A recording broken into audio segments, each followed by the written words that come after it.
नमस्कार। अनुपम मित्र के इस डिजिटल प्लेटफॉर्म पर मैं दीपिका आपका हार्दिक स्वागत करती हूँ। आज मैं आपको चुनावी स्याही के बारे में बताऊंगी। चुनावी स्याही अमिट स्याही, चुनावी दाग या फास्फोरिक स्याही एक अर्ध स्याही या डाई है जिसे दोहरे मतदान जैसे चुनावी धोखाधड़ी को रोकने के लिए चुनाव के दौरान मतदाताओं की तर्जनी पर आमतौर पर लगाया जाता है। यह उन देशों के लिए एक प्रभावी तरीका है जहां नागरिकों के लिए पहचान दस्तावेज हमेशा मानकीकृत या संस्थागत नहीं होते हैं।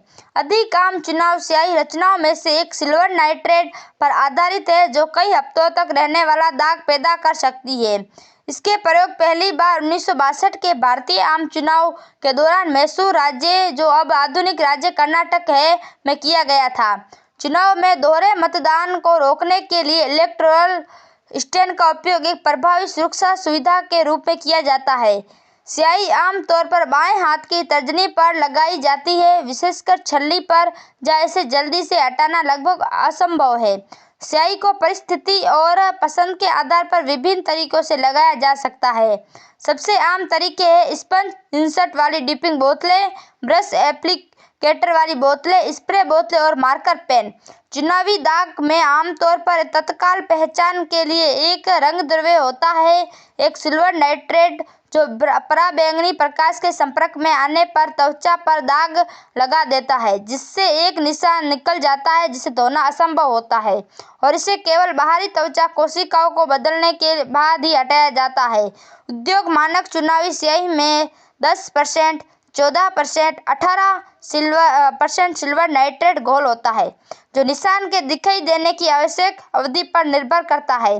हालांकि आमतौर पर पानी आधारित चुनावी दागों में कभी कभी तेजी से सूखने के लिए अल्कोहल जैसे विलायक होते हैं, खासकर जब डिपिंग बोतलों के साथ उपयोग किया जाता है, जिसमें ये सुनिश्चित करने के लिए बायोसाइड भी हो सकता है कि बैक्टीरिया मतदाता से मतदाता में स्थानांतरित न हो। सिल्वर क्लोराइड को हाइड्रोक्साइड द्वारा आसानी से हटाया जा सकता है, इसलिए अन्य फोटोसेंसिटिव पिगमेंटेशन की जोड़ने की आवश्यकता होती है। सिल्वर नाइट्रेट अर्गीरिया नामक स्थिति का कारण बन सकता है, हालांकि इसके लिए बार बार या अत्यधिक संपर्क की आवश्यकता होती है।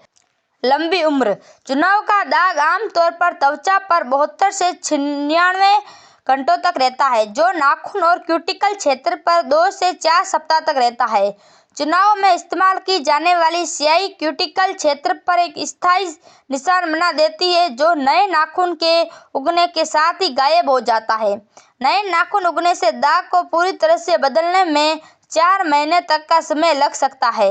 18% से अधिक सिल्वर नाइट्रेट की सांद्रता वाले दागों का दाग ही दीर्घायु पर कोई अतिरिक्त प्रभाव नहीं पाया गया है, क्योंकि सिल्वर नाइट्रेट में जीवित त्वचा कोशिकाओं के साथ प्रकाश संवेदनशील प्रतिक्रिया नहीं होती है।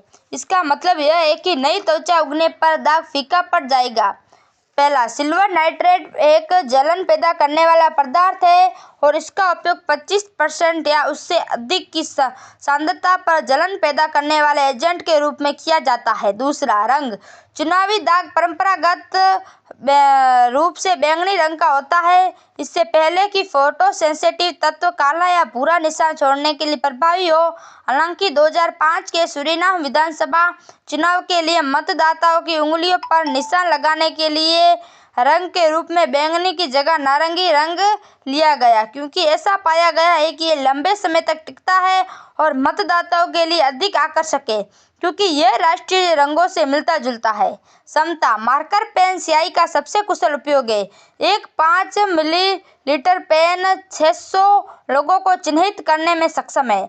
हालांकि डुबकी लगाने वाली बोतलें अक्सर पसंद की जाती है, इसके बावजूद 100 मिलीलीटर की बोतलें केवल 1000 को चिन्हित करती है। डुबकी वाली बोतलें अधिक व्यापक दाग छोड़ सकती है, मार्करों की तुलना में थोड़ी अधिक दीर्घायु।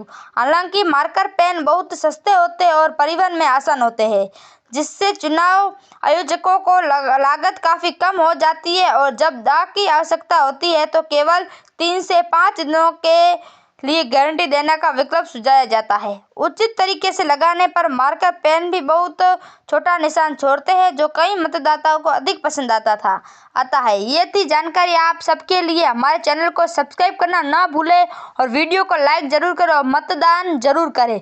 जय हिंद, वंदे मातरम।